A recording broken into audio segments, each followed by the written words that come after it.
美軍而家準備喺中東上場，呢期視頻我哋一齊回顧美軍非常盞鬼嘅計算犧牲人數嘅方法，真係幾古靈精怪㗎。主要係靠一套特殊嘅規則嚟做數，搞到啲網友成日都笑佢哋鬼五馬六，計算標準七國咁亂。以下呢，我分幾點嚟講清楚，保證你覺得客觀又抵死。美軍計犧牲人數唔係咁簡單，話死一個就計一個，而係玩咗啲數字花招。第一點，冇揾到屍體嘅一律都唔算係死亡，就當係失蹤嘅啫。例如喺朝鮮戰場上邊，好多士兵被炸到冇晒影，咁美軍咧就話佢哋消失咗，唔計入死亡名單啦。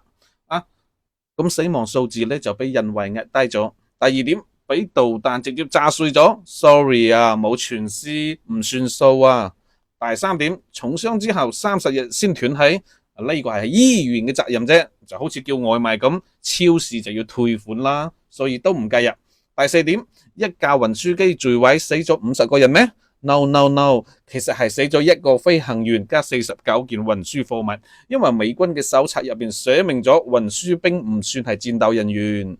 第四點，淨係計直接喺戰場上俾實死嘅人。如果話凍死、餓死或者受傷之後喺醫院死，一律都當係非戰鬥嘅減員，唔算係正式犧牲嘅。好似喺朝鮮戰爭嗰陣，美軍士兵都有一啲人係凍死嘅，硬過石頭，但係都唔入數啊。第五點，美軍成日都同其他國家組成聯軍，但係喺計算犧牲人數嘅時候，淨係計美國國籍嘅士兵嘅啫。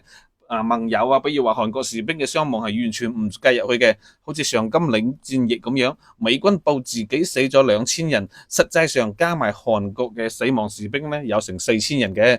但佢哋咧就俾當作隱形咯。第六點，為咗宣傳美軍會亂報嗰啲敵軍死亡數字，比如話朝鮮戰爭入邊，佢哋話殲滅咗我哋中朝軍隊100萬人咁多，實際上游擊隊先得幾萬人啫嘛，連網友都笑佢哋發夢都冇咁早啊！其實美軍嘅內部統計咧都係比較嚴謹嘅，但係咧要過咗幾十年先會公布。總之咧，美軍呢一套死亡統計法，經過我哋廣東人飲茶搶單，永遠都要介紹一個零頭啊！